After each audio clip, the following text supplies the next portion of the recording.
que, enfim, conceda aí, vamos lá, estão um bocado na margem, mas a gente aceita-os. Não, nós estamos no corpo. Os sindicatos, os trabalhadores organizados são o fundamental para a democracia e para a estruturação equilibrada do funcionamento da sociedade. Os sindicatos foram movimentos mutualistas, foram movimentos sociais em lutas importantes, já se falou aqui do contributo para o Estado Social e não só, mas foram também instrumentos de construção do futuro. E movimentos de solidariedade e de emancipação social e política. Intérpretes da construção da agenda política na sociedade. Com produção, de reflexão, de teoria, de contributos para as mudanças. Não nos esqueçamos, não é, a relação entre os sindicatos, o debate de ordem política, os conteúdos de agenda que o movimento sindical foi produzindo e que sustentou o aparecimento de partidos políticos muito influentes. Portanto, esse papel que nos leva a uma questão sensível, que é a relação entre o social e o político e como é que se gera a autonomia, esse papel é muito importante. Eu direi, quanto a isso, que nunca é separável totalmente o social do político, mas que há campos dos seus processos de desenvolvimento que são específicos. E um dos erros, e digo com toda a frontalidade, por vezes se comete, é confundir isto. Eu costumo dizer muitas vezes, o problema não está em os partidos políticos darem atenção ao movimento sindical e quererem influenciar e transportarem a sua agenda. O problema está... Ou, se quisermos, são dois problemas. A questão de fundo é saber respeitar o espaço próprio do social e do político. E, em segundo lugar, as forças políticas darem atenção ao movimento sindical, nesse respeito, refletindo, contribuindo para a preparação dos seus militantes para a intervenção no social. E um dos dramas com que nos deparamos, que dificulta muito o encontrar de alternativas, de caminhos novos, é que há múltiplas forças de esquerda, e não só, que secundarizaram o trabalho e o sindicalismo. E continuam a secundarizar. E há comportamentos, às vezes, e é verdade, e há muitas queixas de alguma instrumentalização por parte de alguns, e isso é verdade, mas era preciso haver mais alertas, mais observações, pela desatenção, pelo distanciamento por parte de outros. Porque senão não se criam equilíbrios e atenções suficientes aos problemas. E eu acho que foi aqui já colocada uma questão em que andamos todos a debater, que é aquela que eu já referi no início. É preciso alternativa a este neoliberalismo. É preciso caminhos novos. A solução não está na cedência. A solução não pode ser... Eles estão a ganhar, e como estão a ganhar é inevitável. A gente tem que ver como é que gere, e usando a expressão de um ministro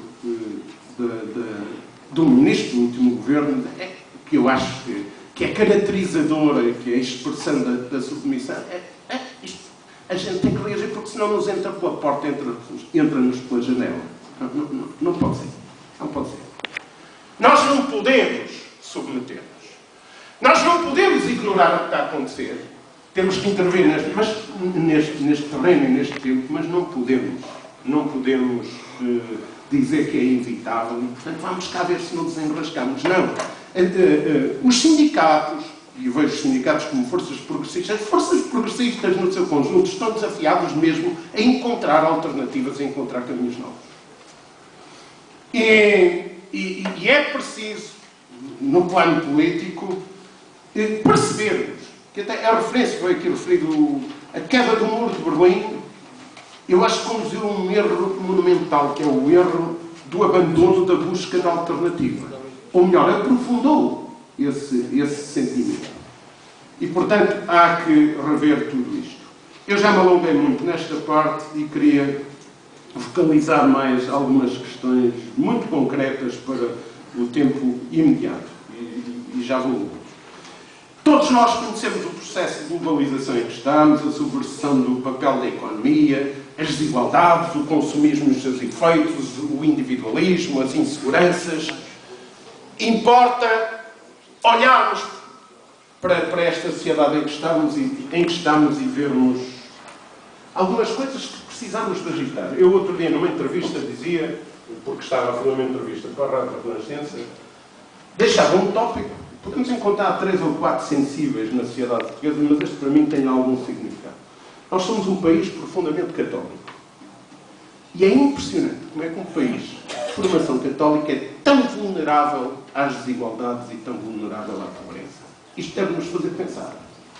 E isto reflete-se depois no comportamento de todos os trabalhadores. Eu ainda, faz hoje uma semana, ia entrar num supermercado, no Lidl, e houve uma pessoa que me chamou, antigo delegado sindical, e é impressionante.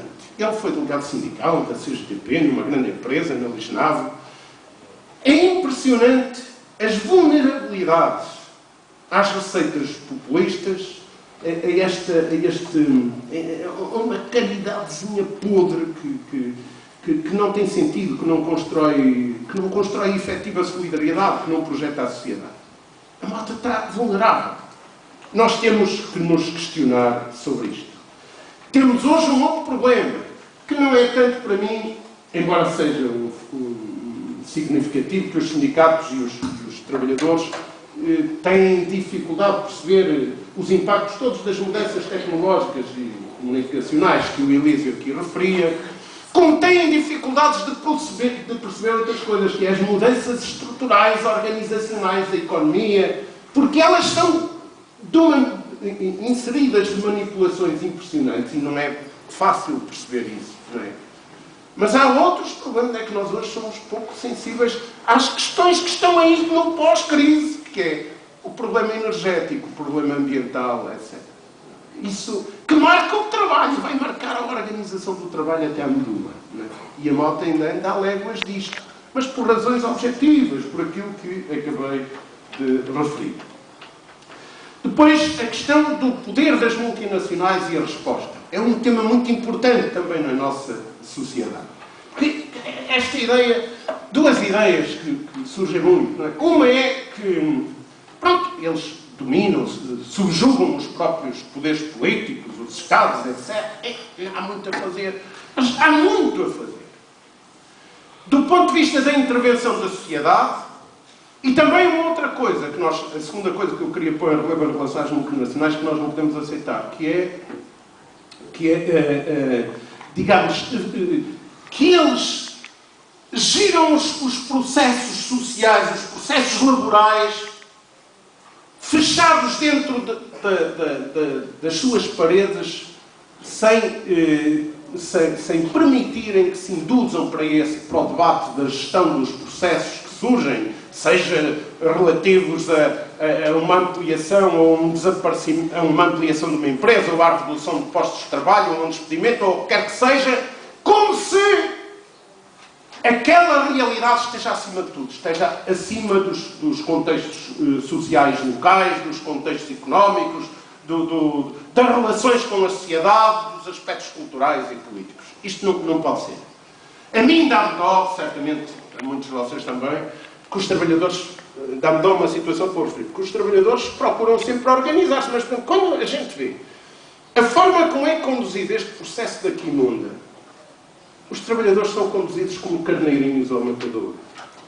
E pode dizer-se até, mas nós não tínhamos outra hipótese de encontrar ali alternativas ou de fazer surgir alternativas.